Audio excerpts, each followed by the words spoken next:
The Wolverine trailer blew my freaking mind. And yes, I am wearing a Black Widow cosplay right now. Welcome back, everyone. I'm here to talk to you more about the Wolverine Game trailer because it is just that good. And there are so many things that we see in this trailer and so many places that we could be going as a result of that. So I wanted to talk a little bit more about my theories and kind of some of the Easter eggs that I noticed in here and where I think that is going to take us. Now, before we get into my theories and what I noticed here, I want to know from you, what are some of the things that you noticed in the trailer? What are some of the things that you're excited for? Or what are some things that weren't even in there at all that you just would love to see? Let me know in the comments below. Now, first things first, we cannot ignore the fact that there is a lot of Chris Claremont, I think, contributions that are highlighted in this trailer. One of the main ones that I saw like everywhere, like just every element of the trailer, these guys are popping up left, right, and center. We have the Reavers. So if you don't know the Reavers are from Marvel Comics. They made their first appearance in Uncanny X-Men issue 229, and they were, of course, created by none other than Chris Claremont and Mark Silvestri. The Reavers have had a lot of different looks through the years. Their modern look in the Krakoan era is literally nightmare fuel. And this is an element that I think is really interesting because what it could mean is a few things. Not only are we getting the Reavers, but there are some people that have been very closely connected to the Reavers in the past in terms of villains that we've seen. One of the chief among them being Donald Pierce, who is often credited with being the leader of the Reavers. Donald Pierce was originally a member of the Hellfire Club and is himself a cyborg, and he often uses the Reavers to go after them. He also has his own little like close-knit group as well who all have names. I didn't see any of them in here, like I didn't see any hints of like Bonebreaker or Skullbuster or any of those guys, but there could be a reference to specific Reavers that we know from the comics in here. Another villain that is often connected to the Reavers that a lot of people have been talking about that I would love to see in the game is Lady Deathstrike. Lady Deathstrike is actually one of the people who was there sort of when the Reavers were first created.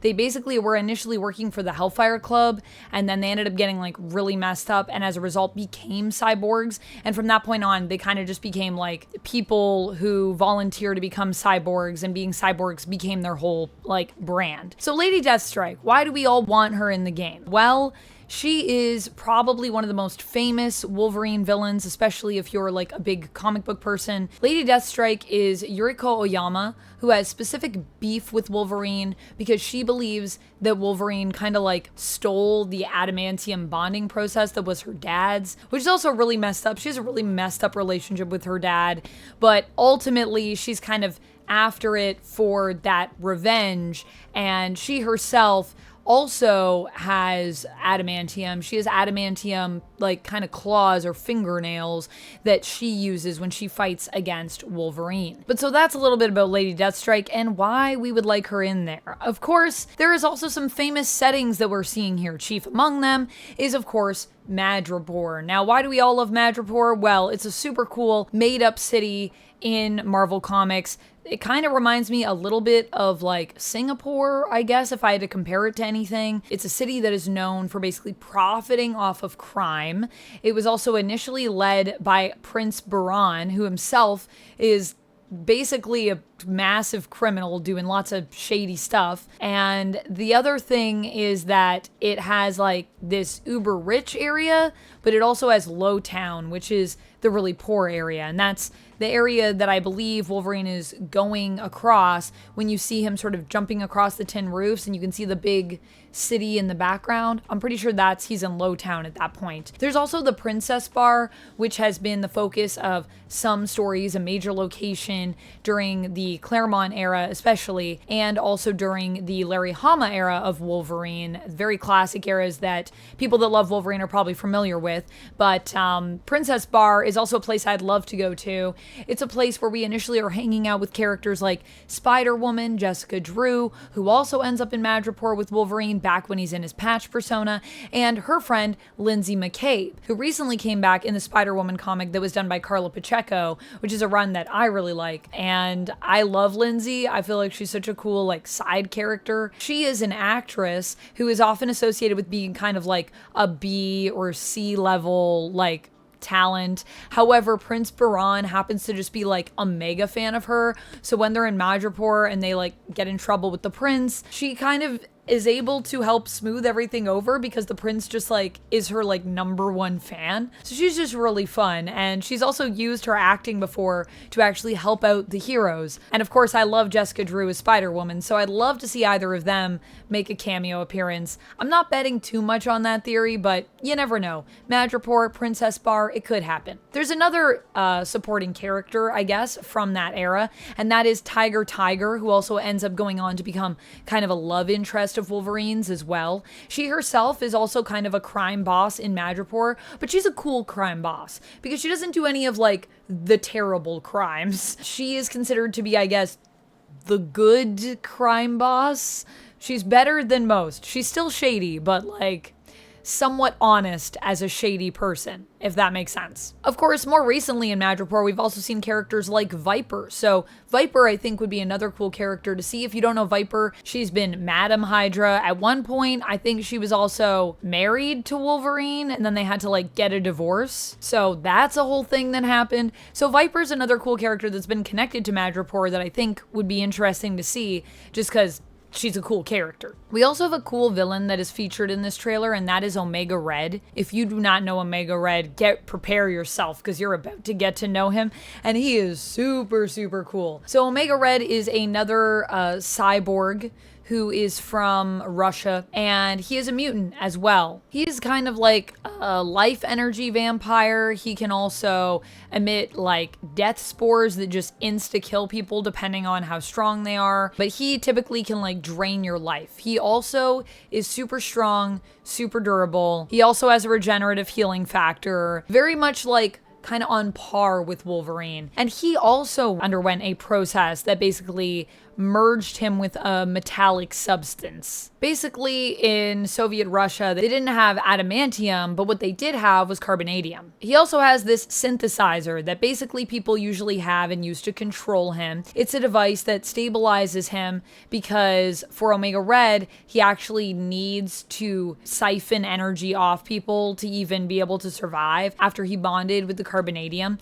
So that is another element of the character that is often utilized and brought up. So I don't know if we'll be trying to maybe help him get the synthesizer. Maybe we'll end up teaming up with Omega Red in the end. Maybe he's being used and manipulated. The synthesizer might not even appear in the game, but it is a huge part of his character, so I just thought it was worth mentioning. There's also on one of the signs a Squamish. We're heading to Squamish on the highway, or running parallel to the highway when Wolverine's on his motorbike. And Squamish, for those that don't know, is actually a municipality within British Columbia in Canada. So it's possible that we'll be heading over to BC in the game, and I know that the creators have talked about how this is a game that is primarily focused on going around and jet setting and getting to explore the world as Wolverine, which I think is really awesome and really exciting, and it's something that I myself am looking forward to exploring more of in the game.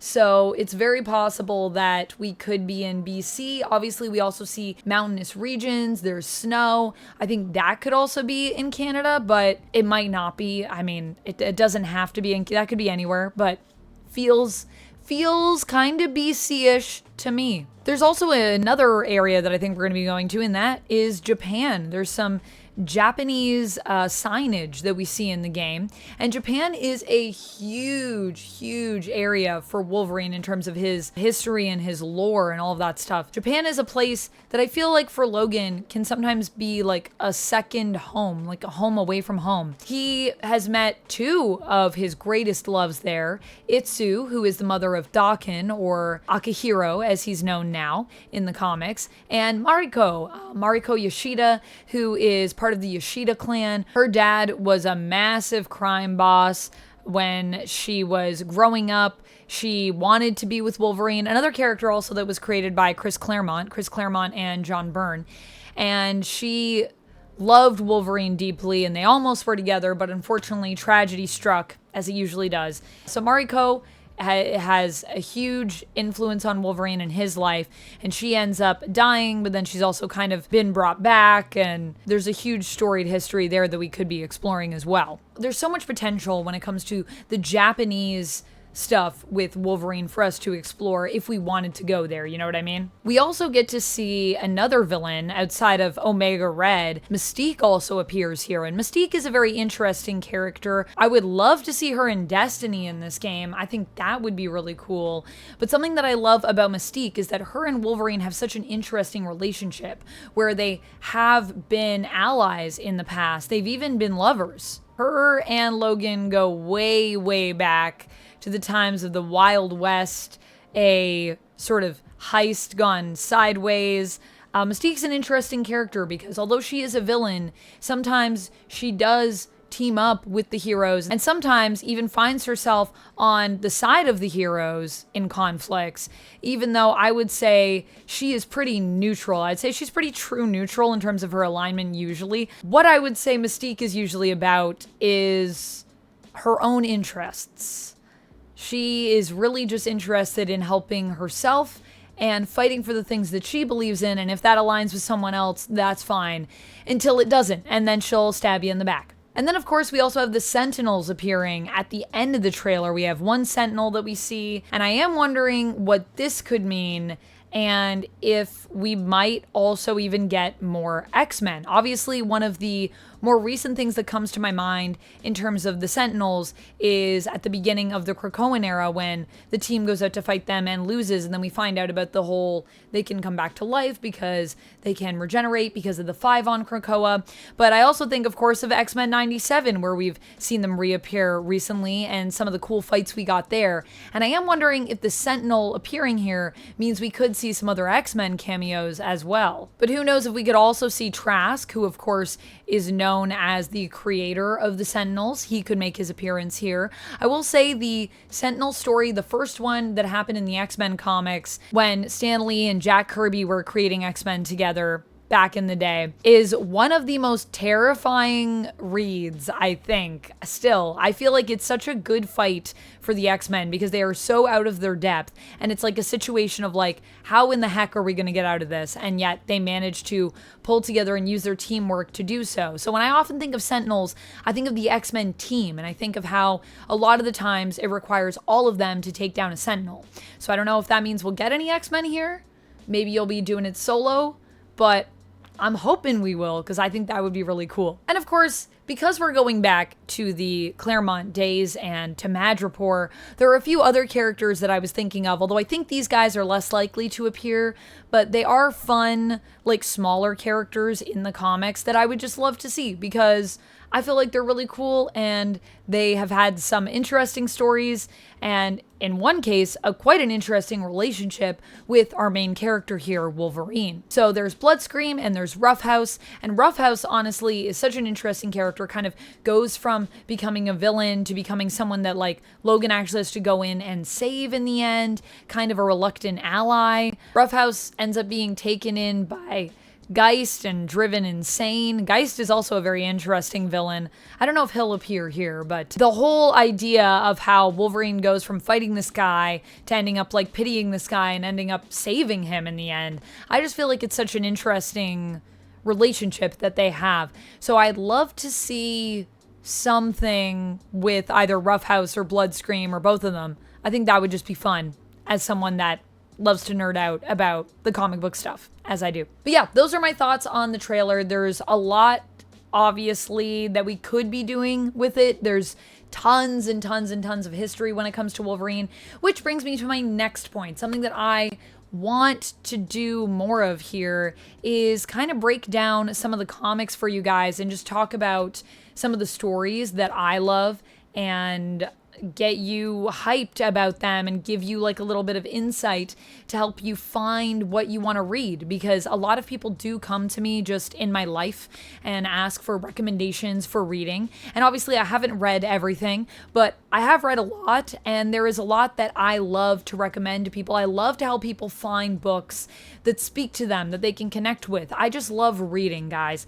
So if that's a thing that you're interested in, let me know. And if you want to see more of me in cosplay, I'm cosplaying all this month over on my live streams. I'm live on YouTube sometimes, so you can check the live tab here now. I may be live right this second, or if you prefer, I'm also over at twitch.tv/Vampex13. I stream on both, so you can jump in wherever you like to watch. That's all I have for this one, friends. Let me know your theories for Wolverine down in the comments below. And until next time, stay nerdy. Bye! And if you like when I talk about comics, you need to check this out.